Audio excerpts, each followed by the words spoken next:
out of apartment 5B.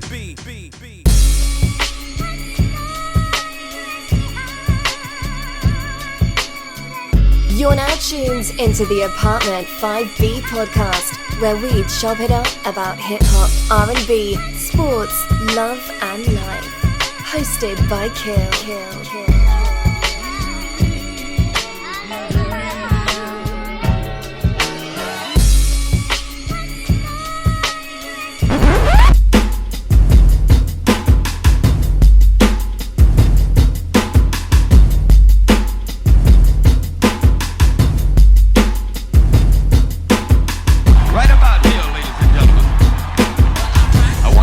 Yourself and your soul together. This man will make your liver quiver. What's good? You're listening to Apartment 5B podcast hosted by your man Kill. I got my squad with me in effect as always. I got my little sister Porsche. What's going on, miss? Not a whole As you can see, this we already know it's free agency time. Porsche's weighing her fucking options. Am I going here? Am I staying in apartment 5B? Now she's fucking James Harden right now. She's like, I want the Clippers. I may stay in Philly. I may not. I don't know where I'm going. So again, obviously, you saw as soon as I go to Porsche, this is just her fuck you moment for me. See, now she's just playing. So at the end of the day, Porsche's on strike. You know, we already know. If you follow us, you already know this is just an ongoing contract negotiations with her. It's time consuming, but I feel like she's worth it to keep Hey man, we just need the franchiser. We just put the franchise. Franchiser, bro. You wait till I send you her invoice, and then we'll see if we can franchise her. That has a lot to do with it. You want to sign players, you got to be able to go that what is it? Hey, speaking of that, man. Speaking of that, Speaking of the free agency thing, man. Did you see the side by side with Jordan Poole? Like, they had a side-by-side Jordan Poole with the Warriors, and then Jordan Poole with the Washington team, whatever. And, bro, he went from looking happy as hell to be looking like a depressed bum. Dog, if you went from Golden State to Washington, I mean, I'd be depressed too. You know what I mean? I think the thing that shocks me out of free agency is Chris Paul being asked, how do you feel about coming off the bench? Like, nigga, do you really think you're going to start? Like, really? Nah, you know. But again, as you can see, Porsche's back for now. We'll see how far it takes before we piss her off again and she's back on strike. It's a little, broken camera. Yeah, it's a little time consuming, but at the end of the day, we all love it, so we just deal with the contract negotiations. Porsche, how are you today? You know what? I'm good. I'm just, good. I'm good. I'm glad to be. It's very nice to see all of you. All right, no doubt. My brother Vague from BK. What's going on, bro? What up, man? Chilling. You know my brain sucks. So what T-shirt are you wearing? Which one of our albums is that? Oh, that's not one of our albums. I thought it was one of our albums. I have it on on the cover of the album. That's the problem. Keep calm, we brought friends. Yes. Right. Okay. That's exactly what it is. I thought it was our shirt. I was going to say, how don't I have our shirt? But neither here nor there, it's not the shirt. Eddie, what's going on, good brother? Yo, man, I'm good, man. Like, damn, I feel like I haven't been on in a minute, man. It's just been, just different shit, like... I understand. Life, summer, kids, all that great stuff. I don't keep up with baseball until the Phillies are in the World Series, so how are the Mets doing this year? Hey, man, they not in it right now, man. They on the outside looking in. But we'll see, man. They won 101 games last year. So right now they outside looking in for a wild card spot. Now, Vern, you laughed at 101 games. What's so we talking about past accolades? He said that was a year ago. Would you say 3,000 said you're only as funky as your last cut? Yeah. No, I mean, for real. I mean, I'm not saying that to say it was an accolade. I mean, we didn't win anything. I'm just saying not too many teams win 100 games. So to go from winning 100 games and now, we're going to barely scratch 80-something. That's if we go on a run. Like, that's a terrible turnaround from one season to the next, man. So they got to step it up. Especially with the most expensive roster in baseball. That part. Wow, I did not know that. All right, Atlanta Braves in the house. Vern, what's going on, man? Yeah, nothing much, man. Just glad to be here. I ain't been here in a while. Yeah, you already know. Here's the thing. When we first started, Vern did not have on Atlanta Braves hat. He saw Eddie, he left, he came back with Atlanta Braves hat. So It's just like if an AKA see a Delta in here. I understand. He gonna start skeevy and you gotta represent. I understand. Yo, What's I'll up? be right back. I'm gonna change. Okay, we gotta get the Yankees hat. Okay, I understand, bro. I totally understand. And for people out there watching, I am not an Oakland A's fan. Little baseball history: the A's started in Philadelphia. So if you see a hat like this that just has an A without the apostrophe S, that's the Philadelphia A's. If you have the hat with the A with the apostrophe, that would be the Oakland A's. People are like, I didn't know you were an Oakland fan. I thought you only rocked Philly teams. This is the Philadelphia A's. So just want to put that out there. Let's jump right to it. This week we are talking about hip hop hell. Don't even everybody watching, pay no attention to Portia. She's just gonna be in and out. This is just her doing what she does. So pay no attention to that. Just don't even focus. It's a cry for attention, man. It's a cry for attention. That's all it is. She's just really trying to show her worth, and we get it. So just pay that no attention. Focus on the rest of us. Like, don't look at her camera. Just look at the rest of us. Years ago, there was a show called Trapper John MD. For my old heads, it was an 80s show. It was like ER. It was like, what's that shit people love? What's that? Grey's Anatomy. It's a hospital show. I think hospital shows are always, they do well on television because you can bring on characters as a patient, let people fall in love with them, then you can kill them, bring new patients on. So it's always new people to fall in love with. But on this episode, someone had flatlined and they were like going between heaven and hell and all those things. And the thing that always stood out about this episode when I was a kid was each person's hell was different. So, most of the times when you think of hell, you're thinking of, underground, hot, demons, all this other great stuff going on, Whereas with this episode, each person's hell would be different. So my hell would not be Portia's hell would not be Vegas's hell, and so on. So if someone is scared of roaches, their hell would be living in a house that's just disgusting with just roaches everywhere. And the other thing about hell is it's for eternity. This never ends. This isn't okay, I'll get out of this job next year. No, this is just for eternity. So that's the thing about it. So what happened was one day, and I'll go first just to kind of give an example. One day I was watching a math show, My Expert Opinion, and Dame Dash was on. If you know me, I despise Dame Dash. I really do. I think he's stuck in 2001. He still thinks he runs Rockefeller Records, and the blueprint just dropped. Why people still interview Dame, I have no idea, because 90% of the questions are about things that happened 20 years ago. And if Jay-Z did more interviews, I feel like Dame would get less interviews. So I realized what my hip-hop hell would be. And here's the other thing, y'all. I wanted people to embellish this. So I don't want to say X, Y, Z would be my hip-hop hell. Let's make this shit fun. So my hip-hop hell would be, if everybody could imagine, it's I Am Legend. There's only two people left in the whole entire world, and it's myself and Dame Dash. And Dame Dash will not fucking stop talking to me. He is not talking non-fucking stop.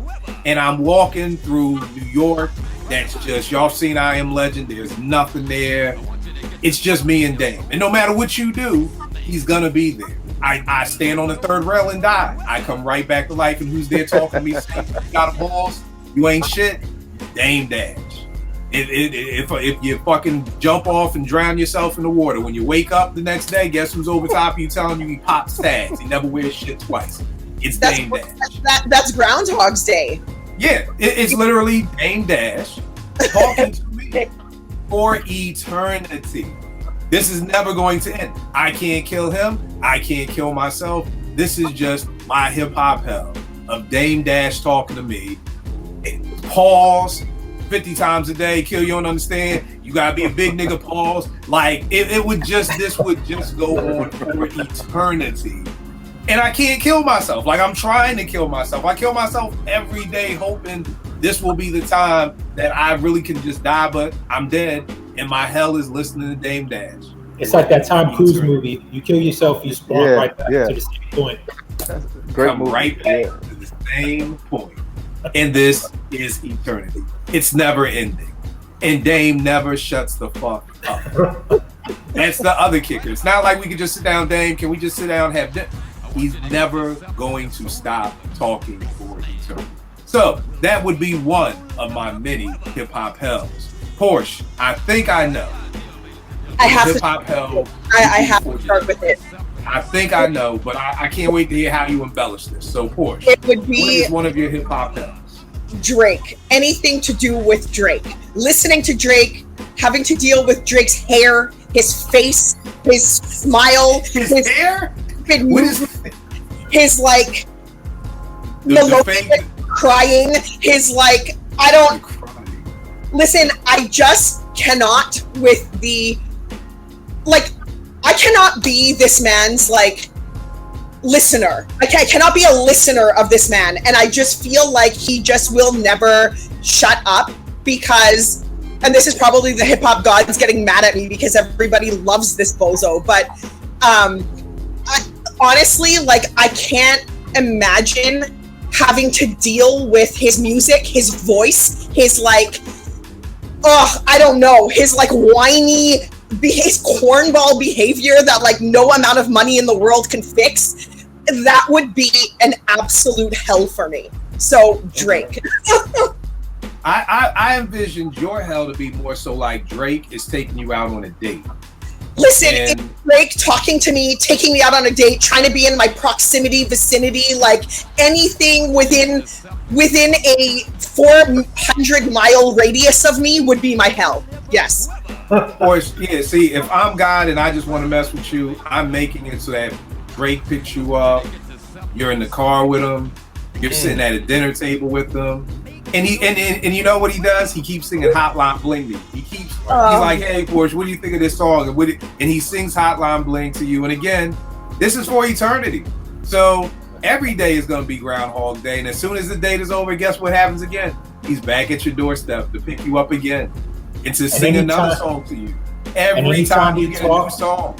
Say that because it actually is nauseating to think about having to sit across a table with this man talking about anything. I don't want to hear him talk about anything. I just want to. And if I'm God, I'm having to whisper in your ear. Oh God! And every time he talks, it's in the fake patois. Yeah, exactly. But see, we go different days. Every day is gonna be something different. One day is gonna be Hotline Bling, and he's just pushing her hair back like, "Hey, pig, you used to call me on my cell phone. Oh God! Late night when you need my love." And like he says, he's such a loser. Yeah, well, guess what? You're spending eternity with him. So everybody, live a good life because this could essentially be your hell. Vague, what is your hip hop hell? And for people who don't know, Vegas is really a comedian. I don't know how him and my man Woods became the comedian. Vegas is really the OG comedian. So I'm really looking forward to hearing what he has for his hip hop hell. So Vague, what is your hip hop hell, man? Which one of them? You should have brought him on the show. Yeah, I'm pretty sure he would have had some shit for us. I do have a Drake one, but I'll save it for later. Let's just start with the one that I kind of pitched anyway. Boldy James performing a cappella at the Apollo. I'm the only person in the crowd glued to the chair for eternity. There's no way for me to kill this nigga. There's no way for me to join this nigga. Like, I'm just subject to his disinterested rap flow. Yeah, I mean, it's making me sick now. Shit. But yeah, that's one of my personal hells for sure. I'm now you probably in said that hell. Boldy James at the Apollo, and you're glued to the chair. I'm the only one in the audience, but I'm glued to the chair. Actually, I'm in the audience too, but I'm in a whole different section, so we can't talk to each other. Just you and Boldy, man, for That's eternity. Y'all can't keep each other awake. Too, man. And here's the worst part. Again, it's like Groundhog Day. When the show is over, it's like, oh, thank God it's over. And then he comes right back out.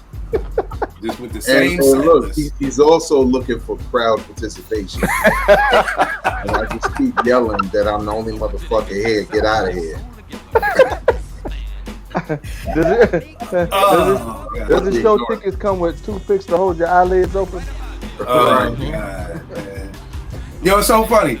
Do you think if you had something that you didn't like you don't like Boldy. Do you think by like the 30th day of hell, I mean, since we're talking about eternity, that you would eventually like it? Like Veg, I don't know if you remember, over there on Hillen where the food truck used to be, every day I would get fries and I'd be like, salt and ketchup, that's it, no pepper. I hated pepper. And every day they messed up my fries.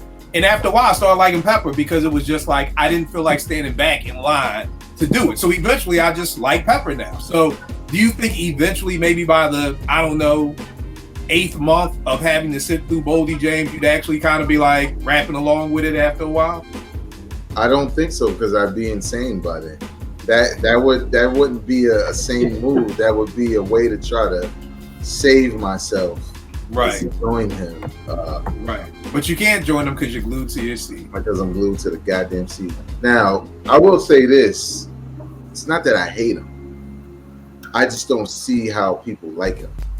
Right? Because they pretend as if it's this new thing, right? I saw dudes on Twitter a while ago like, oh, it's slick talk. And I'm like, I don't know if slick talk means the same shit to you that it means to me.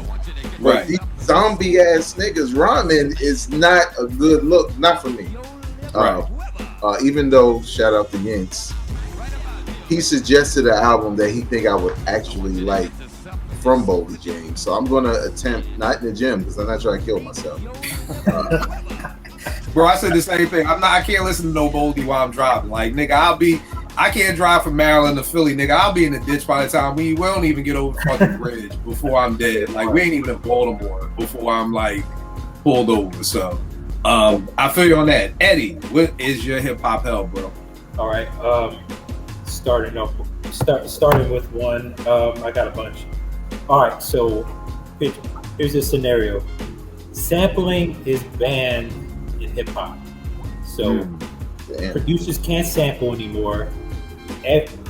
All hip hop music that has sample is destroyed. There's no samples in hip hop.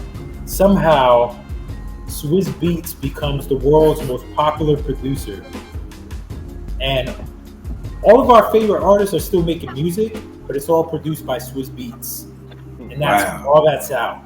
All Swizz Beatz, and it's not like the shit that other people produce that Swizz Beatz stamped his name on. It's like the Swizz Beatz keyboard beats that we hate. The Triton. Yeah. And every rapper in the world all has Swizz Beatz. Everything. For eternity. Damn, Boldy over Swizz Beatz. That's interesting. But the worst part about it is, like you said, everybody's still rapping. So we still get new Nas album every year over Swizz Beatz. We get it's just over Swizz Beatz. So it's like Swizz Beatz. So it's either give up on hip hop or listen to Swizz Beatz. Yep. Stove God over Swizz Beatz. Everybody over Swizz Beatz. That nigga said sampling is banned. You are right. This is like the fucking apocalypse, man. This is bad. All right. Bro, what's going on, good brother? What do you have for your hip hop hell, man? All right, so my hip hop hell is the only conversation or dialogue I can have with anyone is about hip hop lists and which album is better. So like, oh, Twitter. You mean Twitter? yeah. But that's all I can talk about. I can't, like, no one will respond to me if I say anything that doesn't have to do with is Midnight Marauders or Low End better. Or that's actually really bad. Like, yeah. That's a good job, bro. That's a good job, man. No verbal communication with anyone unless it's about lists. Oh man. Hey man. I can see Rel like reaching the end reluctantly, like, yo, Prodigy better than BL. Like, he don't want to talk about this shit. But in order to keep his sanity, he just like, fuck it. Yeah, like, damn. Yo, that's rough. It's funny because I'm a big Twilight Zone fan. Like, to me, it's the greatest show ever. I mean, of course, The Wire, as far as dramatic, it's The Wire, but sci-fi and all that, it's the Twilight Zone. I don't know if you guys ever saw the episode where the gangster dies, and he goes to this penthouse. Dude isn't all white, everything is good. He's like, yo, I want all the broads in the world. You know, it's in the 30s. I want all the broads. I want fly broads. He got the women. He's like, yo, I want to gamble. I need money. Doing all this. And then after a while, he starts getting bored. He's like, yo, watch this. I win every time. Like, you know what I mean? I got all the money. I got all this. He was like, man. So he calls the boy, like the angel boy over. He's like, yo, man, this shit is whack, man. I don't want to live like this. It's whack. Send me to the other place. This is a mistake. I ain't supposed to be here. And he's like, nigga, this is the other place. This is hell. This is your hell because you're bored out of your fucking mind. You win all the time. Like, there is no, I may lose this hand or I can't get that girl. Right. So your hell for eternity is you getting everything the right way. The girls do whatever you say. After a while, that shit get boring. You know, so it's one of my favorite episodes because it's like he's thinking this is heaven. Like, yo, this is wonderful. And it's like, nah, dog, this is hell for you for the rest of your life. Next up, I have to hold on. Let me. Now, Vern don't really got nothing. I'm sitting dog today, man. I just want to be with my crew today. It's been a long 2 weeks. He split started that. Yeah. Here's my thing. I am on Common's video shoot. I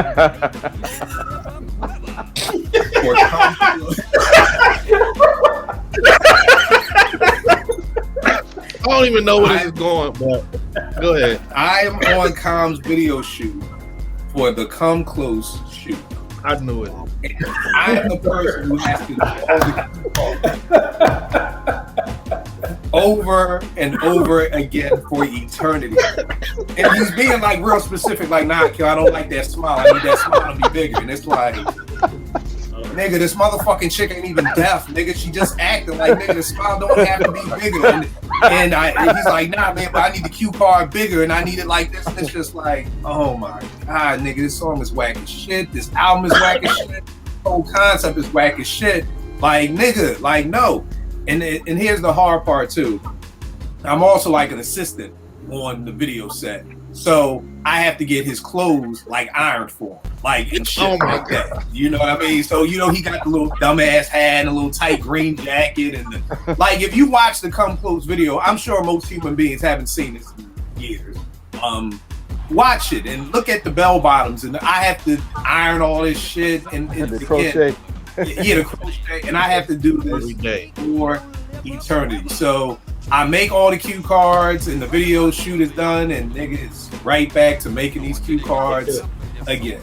Yes, sir. You gotta burn some Nag Champa and like hang his clothes in front of the smoke. So bro, I was just about to say that's the other thing. They have to have that smell to them. If you know what I'm talking about, I call it the peace.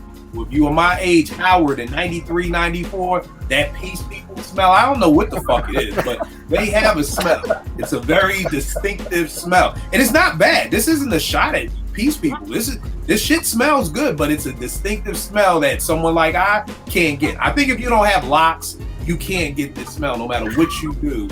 It's literally like you grow locks and the smell just fucking appears. It's almost like when Toby became Spider-Man and he just looked in the mirror and that nigga had a six-pack. It's like you grow your first lock and you just wake up and the fucking smell is just on you and you can't get rid of it. But I have to make sure that he has this smell in his clothes, and that is eternity for me.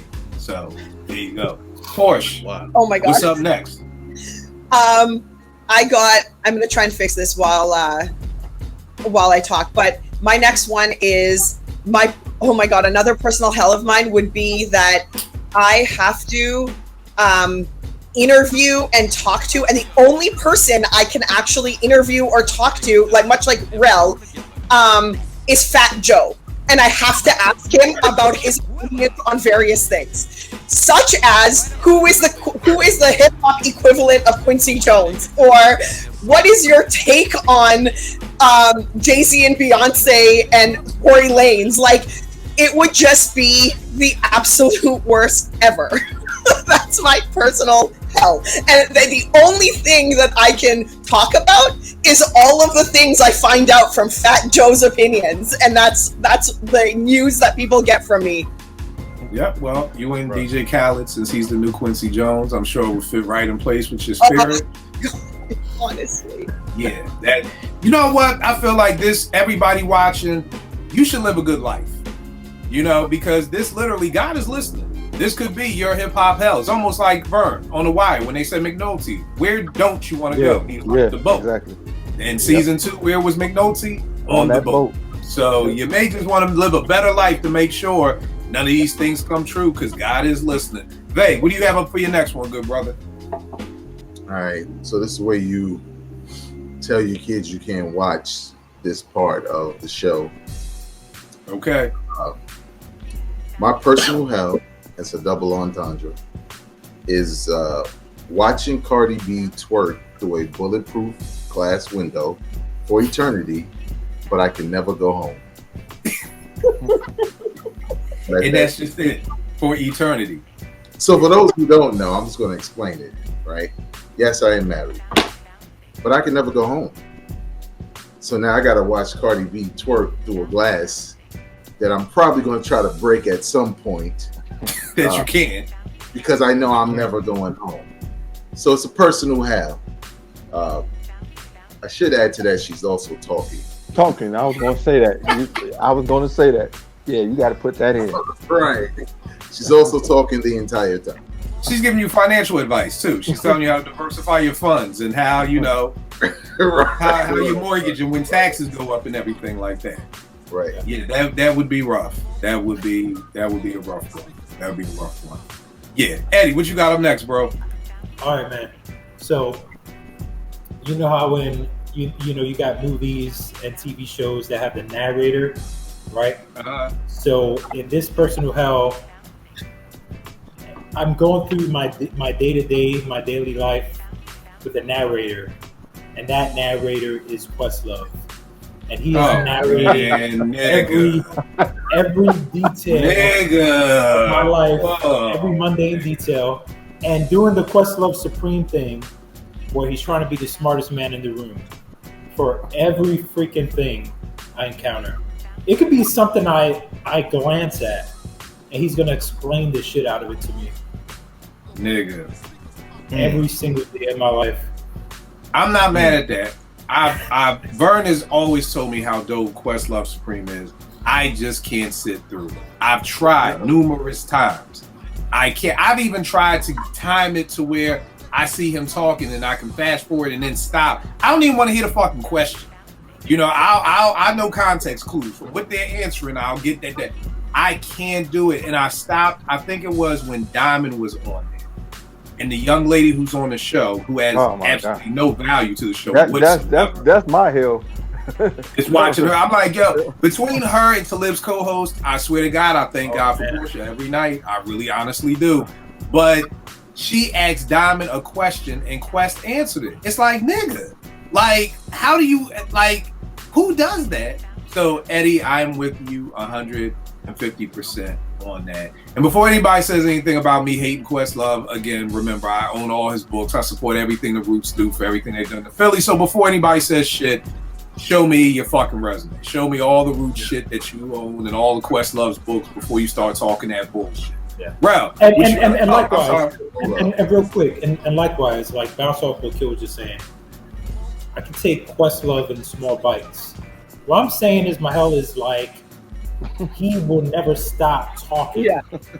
You know what I'm saying? About everything. Hey, Eddie, is that a leaf? Did you know that the definition of leaf came from? And do you know that the first leaf was actually found in Africa and it was founded? Yes, it would be Quest showing you he is the smartest person in the universe. Fuck just the music industry. Oh, he's going to let you know he's the smartest in the universe and he's never going to shut up. The first time I saw a leaf is I got put on punishment and I had to go outside and rake the leaves. And I feel like, you know what Quest is like to me? It's like watching a Batman movie. Like, I feel like we don't need any more Batman movies where you see how he becomes the Batman. If you don't know how Bruce Wayne became Batman, just don't come to the movie. Just stay home. We don't have to waste another 35 minutes explaining how. To this day, I don't understand how 3 rich people decide to walk through Crime Alley to get home. You know, I've never had the urge to be in my car and say, you know what, Ralph, let's catch the Broad Street line on home. Why? You know, that shit is like paper thin. Like, where it's like, yo, we in this Jetta. Why the fuck you want to catch the train? Like, nigga, what you doing? Like, so I will never understand why Bruce Wayne's father just decided to walk down Crime Alley. What were you going to say, Vay? I was going to say, like, this Quest stuff is knowledge to me. I haven't heard the nigga talk in 20 years. So I have no idea. It's just, it's like, I don't know. Maybe I sense it when he's getting ready to talk. I'm like, yeah, I don't feel it. Say, why you so happy? So Shaka, tell us about the time in 75 when you did such. Well, that was that. The dude asked Shaka a question, and then when she started answering, he says, "Are you sure that was 75?" She was like, "I would know, I was there." Like it's like that, bro. Like he'll ask you a question and then tell you wrong. Or so it'll be somebody who was in Prince's band, and he's like, "Yeah, you know how when Prince used to do da. Yeah, I know, nigga. You own all the videos and stuff. And we know you've been to Paisley Park, but bro, pipe down." Anyway. It was one of those things where I just feel like he needs his own show. He needs to be interviewed. Like that needs to be something solely separate. He just needs to be interviewed because he truly, honestly wants to talk. He's not a good host as far as just asking questions and getting back information. Because through that, he still wants to show you I'm just as smart as you are. Yeah. I think it was Organized Noise who was on, and he was like explaining to Sleepy, like, yeah, I bet you didn't know your dad produced this, you know, and Sleepy did. And again, this is no knock on Quest. Quest knows his shit. Right. It's just nigga, shut the fuck up and let other people answer. Like that's what it is. That's what this is. This isn't like Quest don't know shit. No Quest just talks too goddamn much. Bro, what you got up next, bro? All right, so just scrolling the internet, I came across a song by NBA YoungBoy, right? And it's like it's viral. Like the kids dance to it and make TikToks to it, and it's the worst song I ever heard in my life. So hell for me is I am stuck to my chair and I have to listen to that song, but I gotta listen to it like a maxi single. So I gotta listen to the single, the acapella, chopped and screwed, all that. While watching endless loop of TikToks of people dancing to the song. That's my L. Is the hip house version on there? Kids Bop, they gotta do every version you can think of the song. And it just keep running back and forth. Speaking of hip house, I was talking about that on the timeline today, this week, and I was saying I hated hip house. I love Girl I House You. That's all I got. Somebody said, well, it wasn't as bad as the Go-Go. I actually like the Go-Go, which is really just Herbie Love Bug. I love Shake Your Thing. I love, my mic sounds nice. I love rolling with Kid and Play. Hip house or the Go-Go phase? Which one would you go with, Vern? Go-Go all day long. Yeah. All right, Rel. Go-Go. Eddie. Go-Go. Porsche. Go. I really forget your hair, Porsche. I literally was about to skip right over you. Sorry, I'm trying. It's all good. And Vague, what about you? EPMD had a house record on a second album. What's that? Terrible. What was that? You had to brush your drink, right? Yeah, one of them shits. That was terrible too. I don't know if that was house, but that was. Yeah, I don't know what that was, but it was just like horrible. Bro. Yeah, that was that. Let me see. Special Ed had Special Ed had one. Latifah had one. Yeah, it was a bad time. Latifah had that Give Me Body. I mean, that would even grow on me. But the only one that I love, if I'm having a bad day and somebody throws on Girl I House You, I'm gonna be in a good mood. It's gonna give me in a good mood. That's the only one. That's the one. Yeah. That's it. All right, the next one up. I'm gonna do a hip hop and R&B. The year is 1991. I am in Big Daddy Kane's crew. I am in his inner circle. I am like, right there with him. I'm like Tata to Jay-Z. Like that's who I am to Big Daddy Kane. And we are at Kane's release party for Prince of Darkness. And I have to listen to that album in the club for eternity. And remember, I'm Tata to Jay-Z. So, I mean, even if Tata don't like fucking Magna Carta, he gotta act like he like it. I have to act like every song on the Prince of Darkness is dope as shit. Like, I gotta be like, yo, did you hear what Lil Dan Shay just said on Brother? Like, yo, okay, you got it, baby. Yo, you motherfucking best, K. And I have to do this for eternity. Hey, Kill, People do you who have? don't know, Prince of Darkness may be one of the worst albums I've ever heard. And to have to sit there and not only listen to it, I have to listen to it in a club setting. So if you've been in a club, it's very, very loud. So this isn't like I'm just sitting at my house with some headphones on. Nah, I'm in the club and it's loud. And I have to be there and I have to be hyping Kane up. Like this is fucking raw. Or like this is lean on me. Or this is set it off. And it really isn't. So that would be one of my hip hop helps. What are you gonna say, Vern? Do you have on a silk robe and some velvet slippers? Bro, I don't know what this nigga got us wearing up in there. All I know is I gotta listen to Prince of Darkness for eternity. My R&B one, Porsche. I got this word from you. I've never heard about it before, but I love it. I am at a bar with Joe while he has to dirty Mac on girls for eternity, and he's just singing all the things your man won't do, and I'm just like, oh my fucking god, this nigga. If you don't get some good ass game, nigga, and stop being like, oh, your man doesn't do, well, I'll do. Like niggas, like him dirty macking for eternity, and then he does it to one girl, and then he comes back and we eat some wings, and then he goes to another girl. It's just like, oh my god, nigga, how about you try? And I'm giving him game. I'm like, yo, why don't you just ask how her day is? Like, yeah, I like that. And he goes right back over, and he goes right to, you know, all the things your man don't go downtown. I'll go downtown. Like, god damn, nigga. Then I just tell you to maybe ask her name, ask what she likes. Like, you listen to hip hop, anything else? He's like, yeah, I like that, Kill. And then he goes right back over to the next girl, and then right the fuck back to all the things your man won't do. It's like, why the fuck am I friends with you? Like, this is Danny Terrio. Why are you with Danny Terrio in the club? Why are you at Applebee's with fucking Joe at the bar at happy hour eating boneless wings that don't even taste good anymore? I used to love Applebee's boneless wings. God damn, they used to be good. And now they just like shit. But that's my thing. Vay, what you got? I was gonna say you gotta add that he's also wearing a Jamaican tank top with the Michael Jordan hoop earring in one of his ears. At least he didn't tell the girl that her man drinks too much and smokes too many blunts. You know. Yeah. So that would be my thing. I would just have to just be stuck there. Like, why am I with this corny ass nigga? Like, this is just hell on earth for me. P, what you got up next? Okay, my next one is R&B.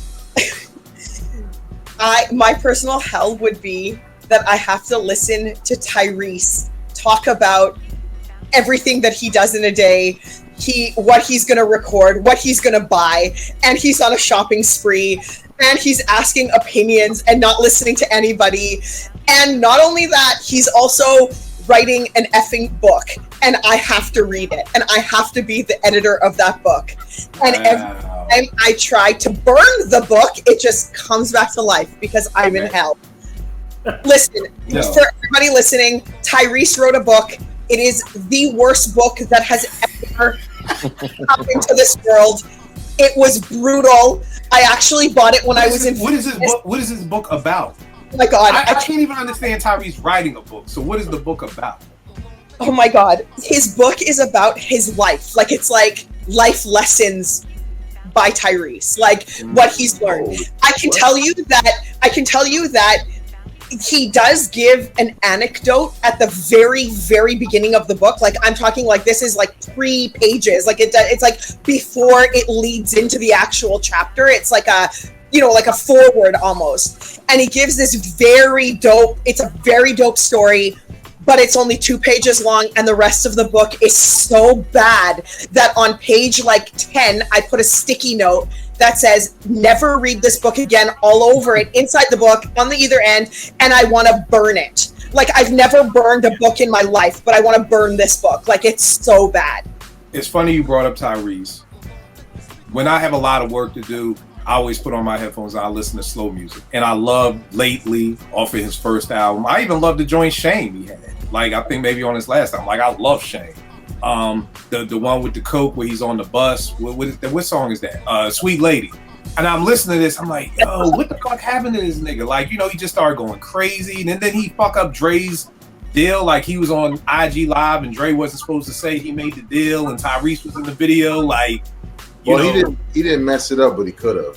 Okay. Because he announced it way before, right, and it was supposed to come out. And it just was like, yo, what happened? Like, you know what I mean? Like, this dude was in the videos, he was good. you know, maybe by all these Fast and Furious. But it's funny you brought him up because I literally was just listening to Tyrese's first album last night. To it, like the only movies I can watch are Tyrese movies. The only book I can read is Tyrese's book. I have to edit it for him, and I can't get around that. Like this would be an absolute living hell. Like I don't know. Yeah. Wow. Worst. I don't know. Tyrese had it. I mean, he had some banging ass slow jams. You know what I mean? Love Sweet That Lady. Song is so good. Yeah, he had some bangers. Yeah, and something just went downhill. Just went downhill for him. Vague, what you got up next, bro? He had an album with Tank and Genuine. Right, he had the LGBT. I was about to say the LGBT. That is not the name of that. That wasn't really. That's not the name of that album. But okay, what you got, Vague? My personal hell trapped in the studio with my enemies drinking Hennessy. I'm joking. Look at Porch's face. Porch was like, what? That was in my heaven. You see how this works? One person's hell. Porch's like, hey, I would love to be stuck in the studio with Pac for the next for eternity, watching him put together All Eyes on Me. Like, I would love that. Like, what were you gonna say, Vay? Enemies, Hennessy for eternity. All right, hold on. My personal hell is standing in a check cashing line. Standing in a check cashing line. That shit alone, that's why you're laughing. Because I'm laughing from the door because anybody who has stood the check cashing line understands life is not that good. That means you 9 times out of 10 don't have a bank account. If you don't have a bank account, life is not as great as it could be. No shots at anybody who don't have a bank account. I'm just challenging you to get one to see how doper life could be than standing in a liquor store. So, yeah. All right. Standing in a check cashing line with Soulja Boy, with no checks to cash, no AC on the hottest day of the summer, while he obnoxiously tells me over and over how he started every fucking thing. And I can't hit him. I gotta wait in line until it's my turn, but it's never gonna happen. This nigga's just with me in the check cashing place. So. That's bad, but I almost think it could be worse if he gave you the story about how them niggas tried to rob his house. And you had to sit through that reenactment. Actually entertaining, though. That is true. That would be a little more entertaining than having to have him say he started. I don't know what kind of guns that nigga was using. He was like, are you getting shot or are you shooting? To this day, I wish we had the video footage of that. Fuck all this other video footage. I need the video footage of that night when niggas broke into his house and how he was bucking back. That's the video footage. It's probably him playing every character in this shit. Right. Yo, that'd be wild if you saw Soulja Boy actually coming in the house and then him fucking coming on this side. Like, nigga, that's Soulja Boy. Just that's you, nigga. You playing yourself. Okay, got you. Eddie, what you got up next, bro? All right. So, Apartment 5B, we get offered a major podcast deal. That'd be a beautiful thing. This is starting good. This does not sound like hell, but I'm waiting. We get offered a major podcast deal. And so, on the surface, we all look at it. All is good. You know, even Porsche read the contracts? Even Porsche. Porsche read it. Everything is good. Right? But it's the Twilight Zone. So, we take the deal. After signing the deal, it's like the Scooby-Doo reveal. Our boss takes off the mask as Diddy. So now we work with Diddy. I heard the Puffy one too. I can't wait. So Diddy's our new boss, and he's controlling shit like we're in the band. You know, so it's you know what I mean? Like, it ain't like, all right, we just work for him. Like, he's micromanaging every aspect of the podcast, and we can't get out of the deal. It's like you stuck with me. You know what I mean? Occasionally, you got us living in the house. Got Rel battling Vegas every fucking day. They got a battle. Vern and Eddie are battling for fucking real estate licenses and shit. Porsche gotta have single offs and shit. Man, that is one of the corniest things of all time. But here's the funny thing. Yo, do you remember that sing off? Yo, I want to see Yes, I like do. all the making of the bands. I don't even need Sarah and Ness and all them. That right there, when he had R&B niggas battling, that shit right there, I would pay for that. You know how you go online and you be like, oh, you can't get that season for free? I will pay for that season of Making of the Band because that shit was hilarious. Seeing niggas sit there and have ciphers singing. Oh my, that was a genius. And then having Michael Bivins over to the side as a guest judge. Oh, this was fucking great. Right. It's great. Yeah. And here's the funny part. Through all that Day 26 album wasn't that bad. Brian Michael Cox produced a lot of it. There was some bangers on that album too. But yeah, I would have definitely paid for that season because I messed with that one. Seeing Ness and what was the Jamaican nigga? Fred? Seeing Ness and Ed fight was hilarious. That was dope. You know, seeing Fred and Sarah go at it. But the funny thing that takes the cake is just Dave Chappelle. Like, I think he just spoofed it. Perfect. Yeah. You can't get any better than that and have a Puff just fucking jump on niggas' backs. And so, yeah, can't beat that. So, but yeah, that would be hell if we were working for Diddy for eternity. And, yeah. Bro, what you got up next, bro? All right, so my next one is, so I'm in an empty gym with and playing it's various different beats playing through the speaker, just the beats, and it's me, Silk the Shocker,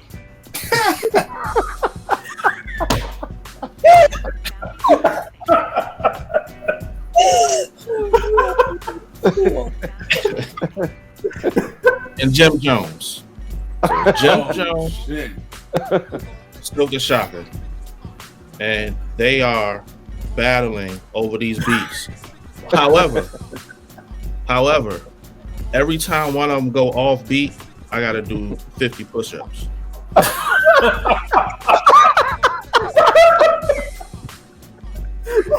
Well, one thing, nigga, you gonna be ashamed. I can tell you that. Well, shape in a week. Yeah, you will be shape in the afterlife. Bella's gonna wow. Yeah. Now it's too bad there's no women in this gym, but you will be in shape. You will be in the best shape of your life, because nigga, you will be doing push-ups for eternity. Yeah. Oh my God. Here's the bad thing, Ralph. How did you even come up with that one? Like, now I'm intrigued. Like, I need to know all from everybody. But that one right there, when you're listening to Silk the Shocker, like, what made you come up with the gym? And every time they go off beat, you gotta do 10. Like, where did that come from?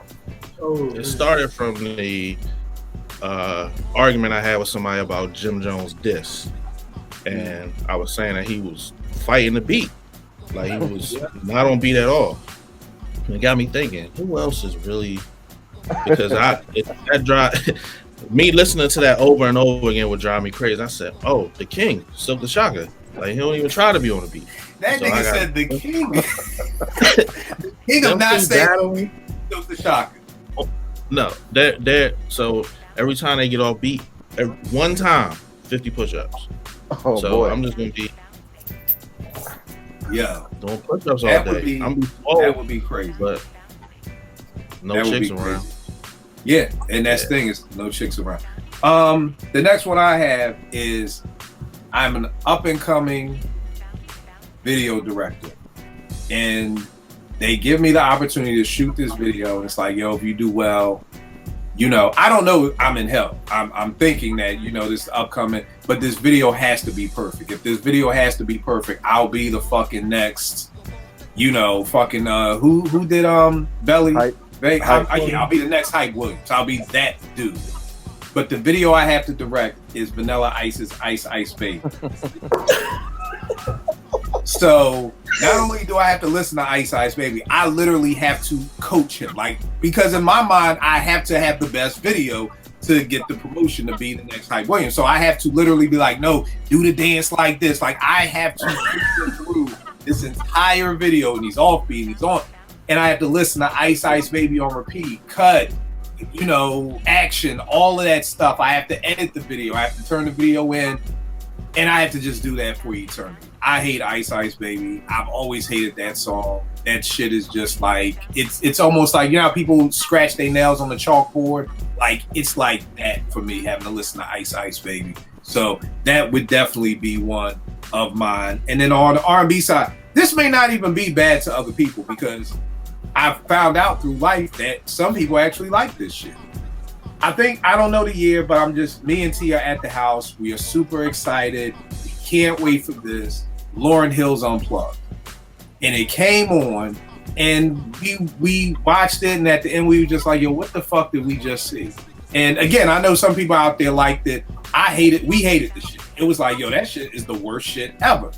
I'm in the audience, and for eternity, I just have to listen to Lauryn Hill play his guitar with a fucking scarf on and everything else like that for eternity. I'm in the audience. I don't know if you've ever been at a show and you're up close. Sometimes the artists look at you in your eyes and you can see that they see that you ain't fucking feeling any shit. So this is just eternity of Lauryn Hill looking at me in the eyes and saying, this ain't it. This ain't. Can you do X Factor? Can you please do X Factor? Or can you please do fucking, that thing or doo-wop, anything but this shit?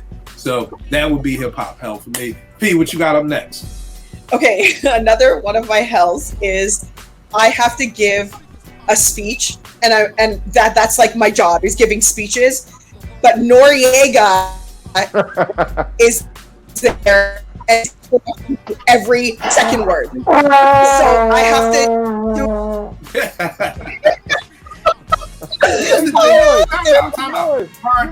How is that trombone always so accessible? Like, because I'm in my music room. Oh, okay. It's right there. Oh, okay. Right, like Vern pulls out a trombone, like I pull out a CD. Like it's a different, like that's an instrument. This is a CD, but Vern is on there with the trombone. Porsche, you were breaking up a little bit. Could you say again what your hell is? I said so my personal hell would be that I have to give a speech in front of an auditorium full of people, but Noriega is there interrupting me every other word with a random question about, I thought it was ... Wait, did you say it was ... Wait, did somebody say it was ... Every other word, and I have to get through this speech, and every day that repeats. There's maybe the same speech, a new speech, whatever it is, but Noriega's always there interrupting every second word. You gotta have EFN in the audience with the air horn too. Like every time you're like almost done with your speech, here comes make some noise like every time. Like you gotta put EFN in the back somewhere. Sure. We'll throw EFN in there too. He'll make you feel good if you say something simple like, I walked outside. Something simple, Vern, because Noriega is interrupting me. No, but you're gonna say, I went outside and it was raining and I got wet. And Noah's gonna say, that's hard. It's deep. Like, nigga, water is wet. Get wet. Make some noise to get wet. And see, here comes Dame Dash. Well, no, that's not a pause now. Neither here nor there. All right, Vague, what you got up next, bro? All right. My personal hell is having to listen to Drake rhyme about everything in a woman's purse, because that's what he does, and I don't know why. I don't know why. Most men only know that you have lotion and you probably have the keys in your purse. We don't know shit else about what's in your purse. That's 100% right. Listening to Drake rhyme about everything in a woman's purse while wearing a purse and having them put a heart part in my head. You don't remember this? Oh no! I remember, Vague. I remember. I really think I would have to reach out to your wife if you came on here and you had a heart part in your head. I would literally have to reach out and just be like, "Yo, we're just checking in on Vague. Like, is everything good? Like, is everything straight? Like, everything's legit?" OVO. Yeah. That's the thing. We all need to have some type of word. Like if Eddie does something, like if I shave my beard, somebody better call T. Somebody better call like that. I'm screaming for help. So we all need to have something. Like I don't know, Vern, you take down Outcast or something, or I don't know. We need a safe word or something. Eddie, what you got next, bro? All right, man. So it's another, I don't know, Black Mirror episode or some shit, right? So I'm involved in a freak accident, and my ears are damaged, and but I can hear most things. And the only thing I can't hear is drums. Yo. So I could listen to everything. I could listen to Wu-Tang. I could listen to Outkast. Listen to Public Enemy. I'm just seeing No shit drums. that's in the back. No drums. So everything is drumless because I can't hear drums. That right there, Full bro. eternity. Well, here's the wild part. We almost there now. We halfway there now. You know what I mean? Which is the But sad I'm saying part. we could go back to the classic shit. I'm Yeah, saying but the even classic that is shit. true. So no matter what you listen to, you can't never No hear matter what I drums no more. I listen to Midnight Marauders and No No drums. Theory. No drums. Yo, you listen to Pete CL's All Sold Out with no drums. No drums. Come Clean with no drums. That is hell. That is hip hop hell right there, bro. That's a good one. What made you think of that? You was listening to some fucking Stove Guy? I just can't do drumless shit, man. It's just after a while, like, you know what I mean? I love Ransom, you know what I mean? Like, and I feel like certain MCs that I will listen, I will bear listening to drumless shit because their wordplay is so dope. But I'm just like, damn, just give me some drums, yo. No, I feel you. I feel you. And for people out there watching, again, people always ask me, Kill, why don't you like drumless hip hop? It's not that I don't like it. You know what I mean? Some of it is dope. When Rock Marcy really was going hard with the drumless hip hop, it's like, that's dope. But it's similar to what I always say about Steph Curry. When everybody, people say Steph ruined the game. Steph didn't ruin the game. Coaches who allow other players who can't shoot like Steph, you allowing them to shoot those shots ruined the game. So that's the thing. There's only a handful of players who should shoot the way that Steph does. Probably Trae Young. What's my man Dame Lillard? Like, there's probably no more than 5 people in the NBA who should be shooting those shots. It's the same way in hip hop. No more than 5 people need to be rhyming over drumless beats. Ransom is one. Stove God is another. Rock Marcy's another. But the fact that everybody wants to rhyme over drumless beats, that's what makes so much of it just insufferable. I forgot what it was, a game I wouldn't even know, but they literally they're running the break. You have a layup, and he kicked it out for a wide open. Mm-hmm. It's like, yo, how did you have a layup, but you kicked the ball out for the 3-point line? Like, this is where we're at now. Like, you can't even take a layup, a wide open layup. You'd rather pass it back out for the 3. And that's what I feel like with this drumless hip hop. So it's not that I hate it. It's just everybody doing it makes it whack. It's You like know a what I mean? 6'10" dude right by under the rim that could shoot a shot, and then he lets a 6'1" guard jump in his face and he passes the ball out. Right. And You would have to go there with you, Vern. You would have to go there. But you know what? That right there is the defining moment of Ben Simmons' career. That right there is his defining moment. That could almost be on his tombstone on repeat for eternity. Like, you come visit Ben's tombstone and you see that play over Trae Young for eternity. No, you're 100% right. But what you gonna say, Ed? The other thing is it's not just that it's drumless, it's that the majority of drumless hip hop that's coming out now is lazy. It's just a loop. They're just taking a loop and that's it. Like, they're not chopping it. Most times they're not chopping it. Maybe Alchemist, right? You know, Alchemist might be the one that does, right, with his drumless shit. But most of these other producers, they just do bare minimum. Just looping something, no drums, no nothing. That's it. Yep. It's fucking lazy. You're 100% right on that. Porsche, I am going to go with you in your editing bag, and I have to edit Run DMC's 1988 movie, Tougher Than Leather. I don't know if people have ever seen Tougher Than Leather. It's one of the worst movies ever made. This is not a knock to Run DMC, one of the greatest groups of all time, but the movie was trash.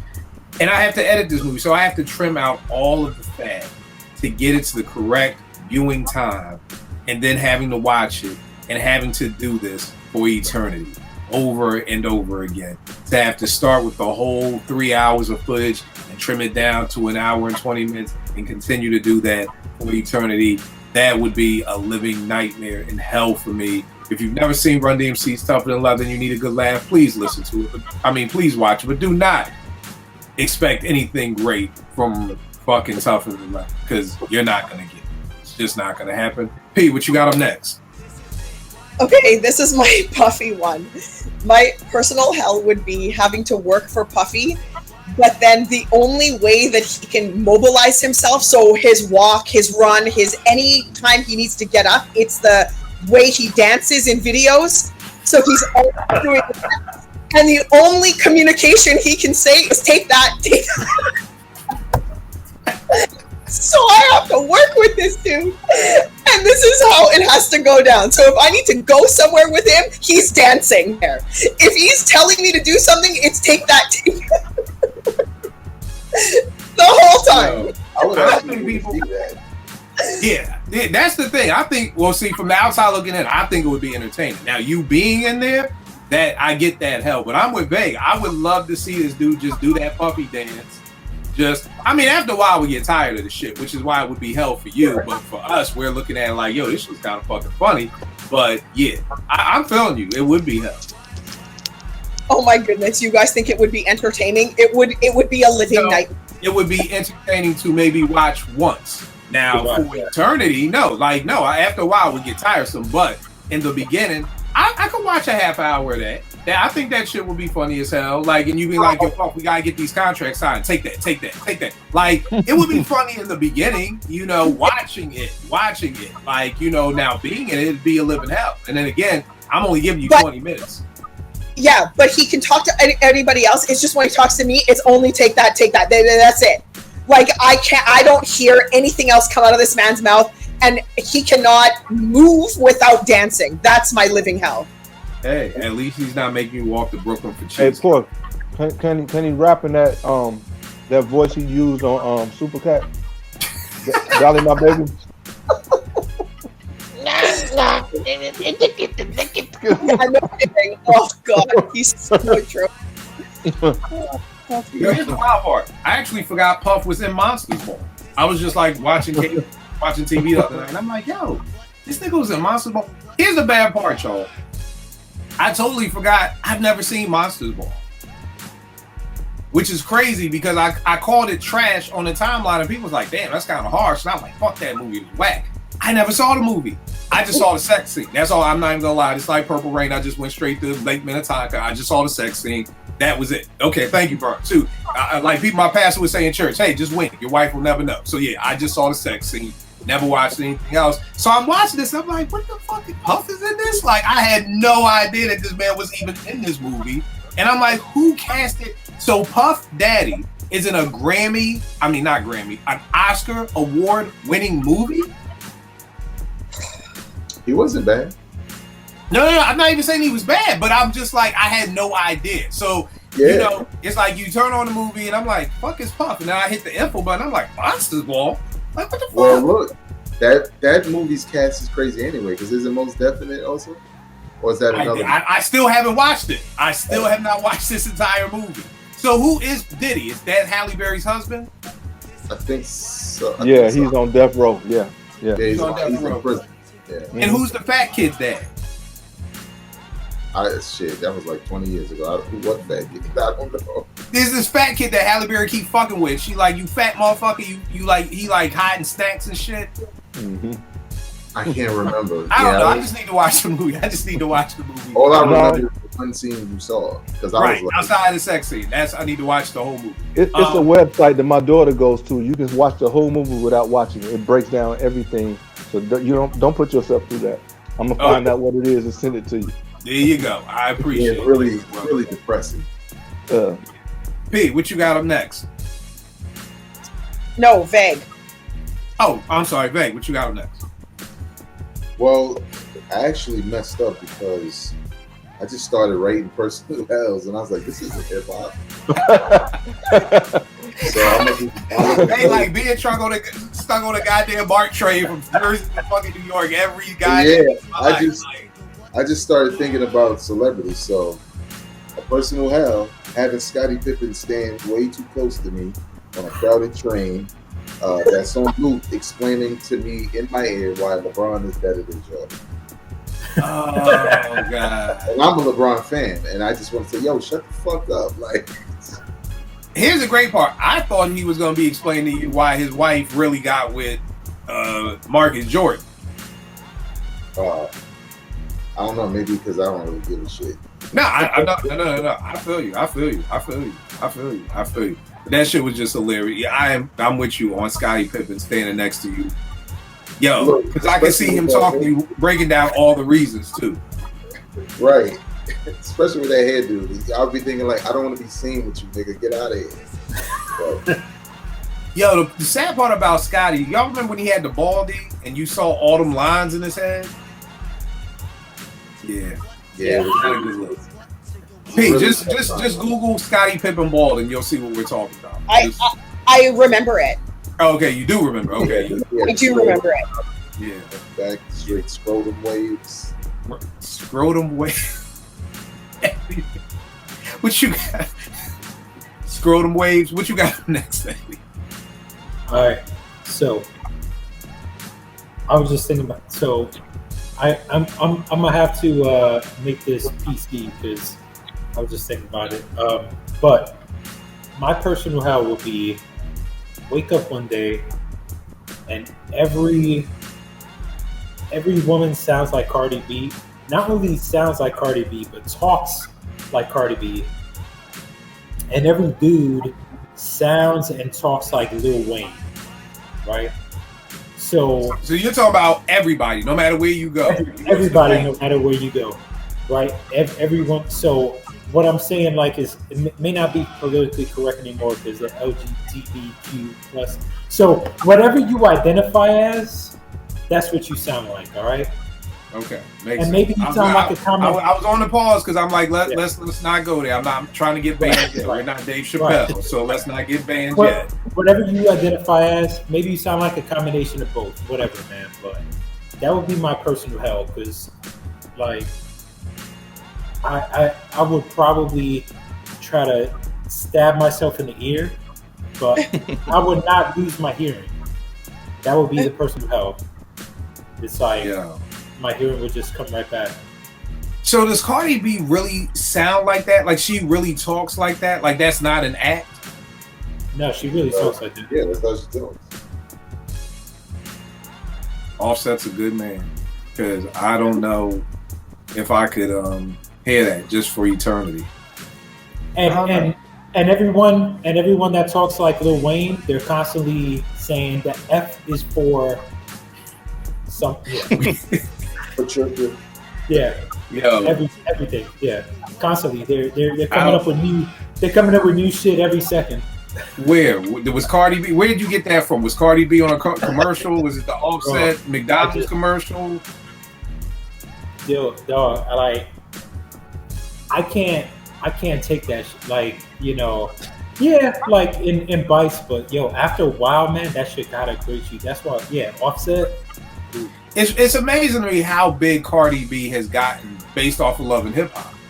Like, because I still remember her just being on Love and Hip Hop, and it's amazing to see where she is now. You know what I mean? So that's definitely crazy. Bro, what you got up there? We say back? One album too. She's only had one album out? One album. And she's dropped like, you know, a single here, single there, feature there. She's been eating off of one album for like 5 years. So all that money is coming off of that one album? Well, yeah, and the little shit she does, but she doesn't have no other album.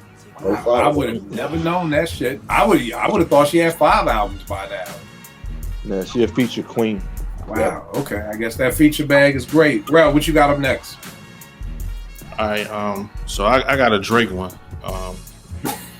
And sorry, Porsche, man, but so sorry.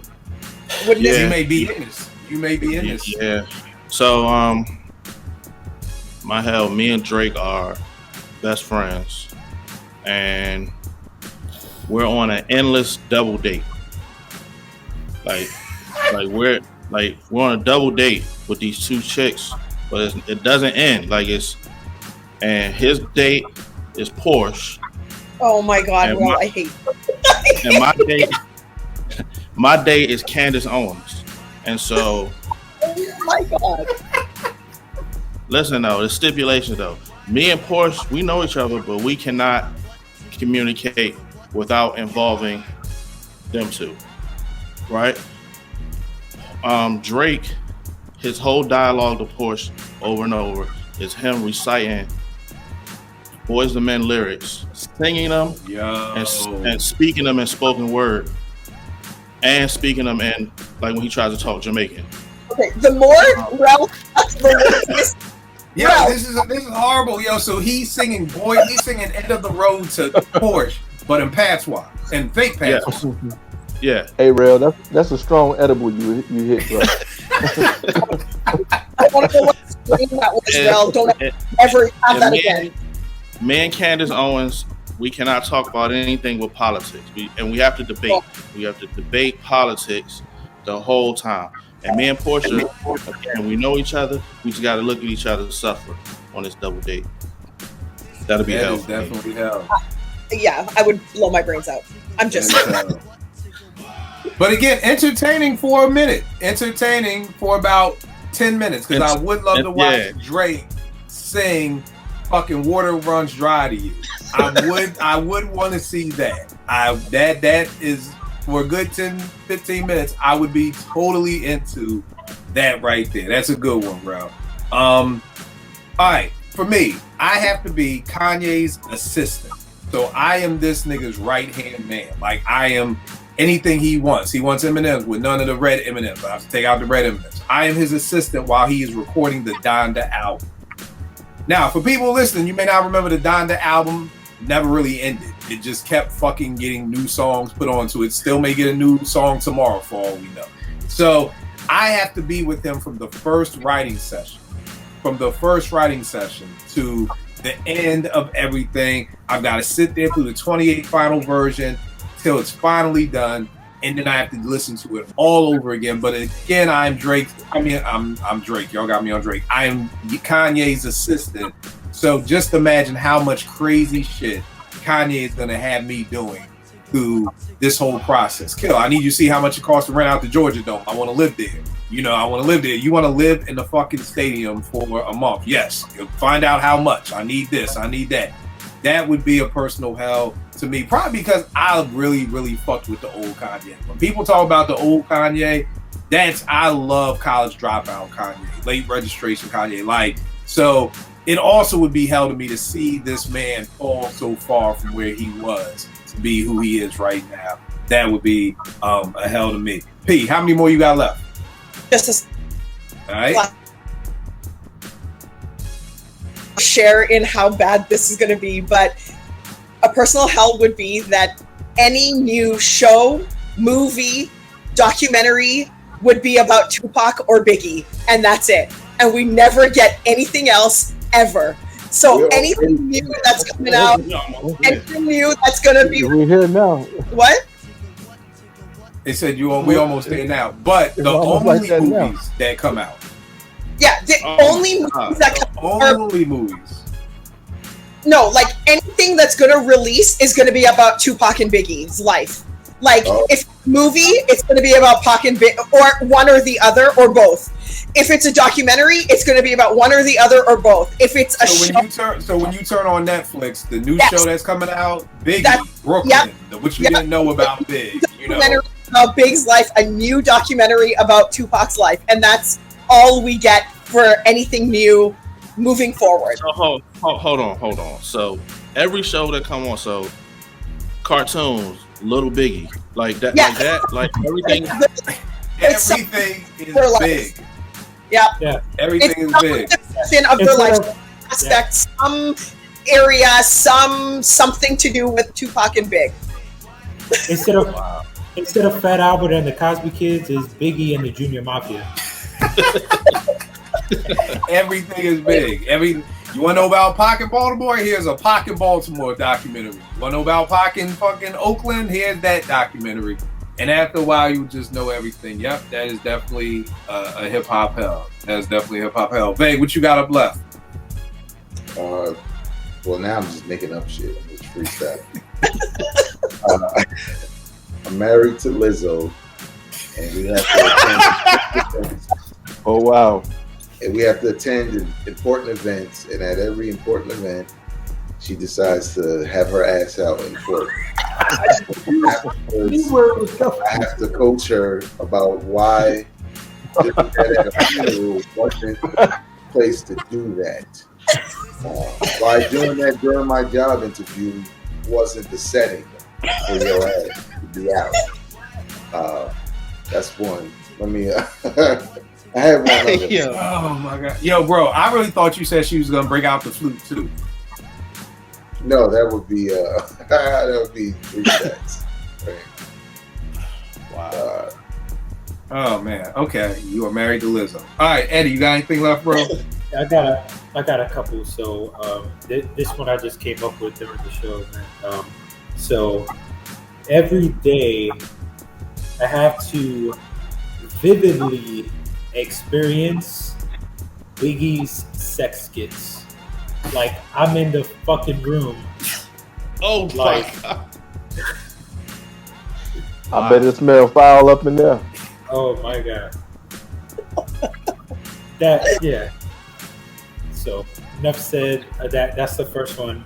The next one is Hip Hop Secret Invasion. You know Secret Invasion show that's out now. I don't know if y'all watching it. So, Nah, what's that? So the whole concept about Secret Invasion is like Earth, humans on Earth get replaced by Skrulls, which are like aliens, right? So they basically take in the lives of humans, even like superheroes and shit, right? So it's the same thing, like a Secret Invasion, except all of our hip hop artists and producers are getting replaced with AI. They're getting replaced with AI, and it's the most formulaic shit based on social media algorithms. And that's it. And that's all music from now on. Now here's the crazy part, and y'all gonna call me crazy. Porsche, I can't even send this to you. I'll send it to Vay. There's this fake AI Drake album that ain't fucking half bad. Do you know what I'm talking about, Vegas? I'm gonna send it to you just to make sure we understand. I'm not gonna hold y'all. Like whoever this person is who's rhyming this shit is super duper talented. Cause I'm like, yo, these sound like real Drake. Like this shit is not bad. Like I'm about to start listening to a fake ass Drake AI album. For everybody out there watching, I do like Drake. Do I think he's hip hop? No, I think he's a pop entertainer. But guess what? I like fucking pop entertainment. That's just what it is. So I don't respect him as an MC. I don't respect him as all. But I like Drake. Vay, the album is kind of crazy, right?